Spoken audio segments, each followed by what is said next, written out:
Haleluya. Bersyukur bahwa saat ini kembali kita boleh ada. Kita menyiapkan hati kita, hidup kita, untuk kita sama-sama datang kepada Tuhan. Dia yang menjadi kekuatan dan perisai di dalam hidup kita.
Berkata, sebab itu kamu harus bertekun dalam iman, tetap teguh dan tidak bergoncang, dan jangan mau digeser dari pengharapan Injil yang telah kamu dengar dan yang telah dikabarkan di seluruh alam di bawah langit, dan yang aku ini Paulus telah menjadi pelayannya.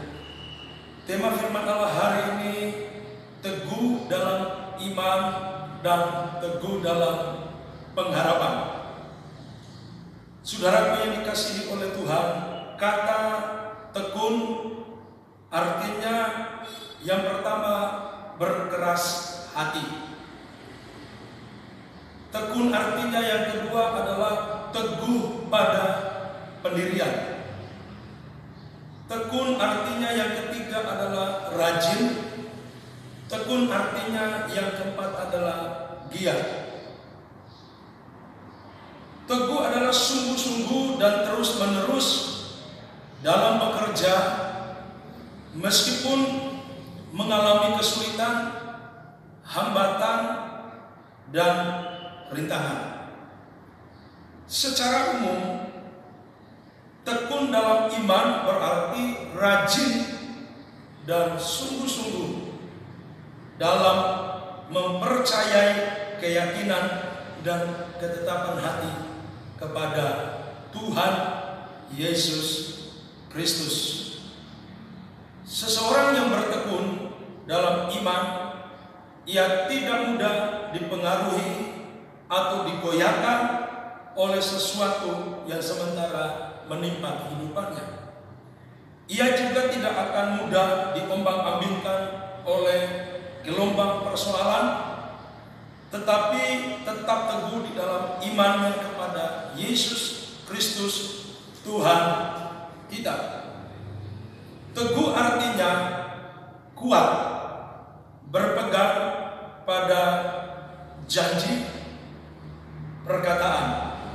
Yang kedua, teguh artinya tetap tidak berubah tentang hati, iman, pendirian, dan kesetiaan. Teguh artinya yang ketiga adalah kukuh, kuat. Teguh dalam pengharapan berarti tetap tidak berubah dalam harapan, keinginan, permohonan, ataupun permintaan. Tetap dan tidak berubah seperti awalnya. Seseorang yang teguh dalam pengharapan, ia tidak mudah dipengaruhi atau digoyahkan oleh kondisi apapun. Dia akan bertahan, bahkan tahan uji sampai harapan, permohonan, permintaan atau keinginannya dapat terpenuhi dan sampai menjadi kenyataan. Namun beberapa fenomena menunjukkan bahwa tidak semua orang dapat teguh dalam pengharapan, permohonan, permintaan, atau keinginannya. Nah, hari ini ada beberapa hal yang kita belajar dari Kolose pasal yang pertama ayat yang ke-23. Yang pertama adalah bertekun dalam iman. Paulus menasihatkan dan mengingatkan Anda dan saya supaya kita harus bertekun dalam iman.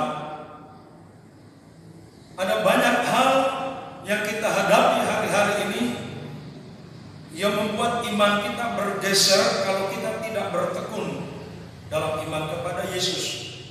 Secara implisit Rasul Paulus mengatakan supaya kita tetap rajin, setia, dan sungguh-sungguh beriman kepada Tuhan Yesus Kristus. Oleh karena itu, dalam Kisah Para Rasul 14 ayat yang ke-22, Kisah Para Rasul pasal yang ke-14, Kisah Para Rasul pasal yang ke-14 ayat yang ke-22, Kisah Para Rasul pasal yang ke-14 ayat yang ke-22 berkata,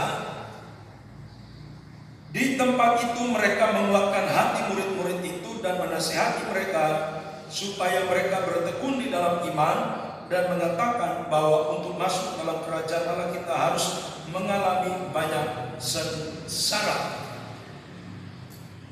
Pada zaman itu di tempat itu, yaitu di Listra, Ikonium, dan Antioquia, Paulus memberi nasihat dan mengingatkan murid-murid Yesus supaya mereka bertekun dalam iman, yaitu iman yang teguh kepada Tuhan Yesus Kristus. Paulus juga mengingatkan bahwa untuk masuk ke dalam kerajaan Allah, kerajaan surga, kita harus melewati banyak tantangan, penderitaan. Dalam semua musim kehidupan, kita harus bertekun dalam iman dan kepercayaan kita bahwa Injil Kristus membawa sukacita dan damai sejahtera bagi semua orang yang percaya kepada Yesus. Oleh karena itu, saudaraku yang dikasihi Tuhan, Dimanapun Anda berada, kita sama-sama belajar kebenaran firman Allah ini. Kita belajar bertekun dalam iman. Itu poin yang pertama. Yang kedua, kita belajar teguh dalam iman dan pengharapan. Teguh dalam iman dan pengharapan, ini poin yang kedua yang kita belajar. Rasul Paulus juga menasihati supaya kita tetap teguh dan tidak bergoncang dan jangan mau digeser dari pengharapan Injil. Maksudnya adalah supaya iman kita tetap teguh kepada Yesus Kristus Tuhan kita, agar iman kita kepada Tuhan tidak goyah, supaya iman kita kepada Tuhan Yesus Kristus tidak bergoncang. Dengan tegas Rasul Paulus mengingatkan Anda dan saya, jangan mau digeser dari pengharapan Injil. Peringatan dari Paulus ini merupakan pernyataan yang sangat luar biasa, yang sangat esensial bagi kita semua. Janganlah mau iman dan pengharapan kita digeser dari Injil Kristus. Janganlah mau iman pengharapan kita diubah dari Injilnya. Janganlah kepercayaan atau iman dan pengharapan kita kepada Yesus Kristus Tuhan ditukar dengan apapun, oleh siapapun, dimanapun, dan kapanpun. Oleh sebab itu Rasul Paulus mengingatkan Anda dan saya, dan jangan mau digeser dari pengharapan Injil yang telah kamu dengar dan yang telah dikabarkan di seluruh alam di bawah langit. Dengan perkataan lain, janganlah pengharapan kita dialihkan pada pengharapan lain di luar Injil Kristus. Oleh karena itu, apapun yang kita alami, apapun yang kita hadapi, poin yang kedua yang harus Anda dan saya belajar adalah teguh dalam iman dan pengharapan. Maka Anda dan saya menjadi gereja yang tangguh di dalam Tuhan. Yang ketiga, dalam poin yang terakhir, kita buka Roma pasal yang ke-15. Roma pasal yang ke-15 ayat yang ke-4, ini poin yang terakhir yang ketiga. Roma 15 ayat yang ke-4 berkata, sebab segala sesuatu yang ditulis dahulu telah ditulis untuk menjadi pelajaran bagi kita, supaya kita teguh berpegang pada pengharapan oleh ketekunan dan penghiburan dari kitab suci. Yang terakhir, yang ketiga adalah Roma 15 ayat yang ke-4 berkata, kita berpegang pada pengharapan. Berpegang kepada pengharapan. Firman Tuhan ini mengingatkan Anda dan saya semua supaya firman Tuhan yang sudah tertulis menjadi pelajaran yang baik, menjadi pelajaran yang lebih baik, bahkan menjadi pelajaran yang terbaik bagi Anda dan saya dimanapun kita berada, supaya kita semakin berpegang teguh pada pengharapan oleh ketekunan dan penghiburan dari firman Tuhan, yaitu dari kitab suci. Oleh karena itu, saudara yang dikasihi Tuhan, dalam poin yang ketiga, apapun yang kita hadapi, hari-hari yang kita hadapi, hari-hari yang penuh dengan kesukaran, hari-hari yang penuh dengan lembah air mata, hari-hari yang penuh dengan tantangan. Tapi Paulus berkata dalam Roma 15 ayat yang ke-4, kita terus berpegang pada pengharapan kepada Yesus Kristus Tuhan. Kesimpulan firman Tuhan hari ini, gereja yang teguh dalam iman dan teguh dalam pengharapan adalah gereja yang kuat, gereja yang tangguh dalam menghadapi tantangan, bahkan menjadi gereja yang lebih dari pemenang dalam semua musim kehidupan. Tuhan Yesus memberkati kita semuanya. Amin. Terima kasih Tuhan, hari ini hamba-Mu berdoa buat semua yang mendengar firman-Mu, yang belajar kebenaran firman-Mu, biarlah kami menjadi gereja yang kuat, yang terus berjalan bersama dengan Engkau. Berkati seluruh jemaat GPDI Mahanaim, Waspati dimanapun mereka berada, yang saat ini masih ibadah di rumah mereka masing-masing. Kami percaya mereka mengalami lawatan Tuhan. Berkati juga semua kami umat-Mu dimanapun kami berada, yang mengikuti, yang belajar firman Tuhan hari ini bersama-sama dengan kami, mereka diberkati. Kami berdoa buat bangsa kami Indonesia, lawat bangsa kami, penuhi pusat sampai ke daerah, Tuhan memberkati. Daerah Ospati dan sekitarnya Tuhan penuhi dengan kemuliaan Allah. Terima kasih Tuhan, biarlah berkat, anugerah, sukacita, damai sejahtera, pemulihan, kelepasan melalui persekutuan Allah Bapa, cinta kasih sayang daripada Tuhan Yesus Kristus dalam persekutuan dengan Roh Kudus mulai hari ini sampai selama-lamanya. Haleluya. Amin.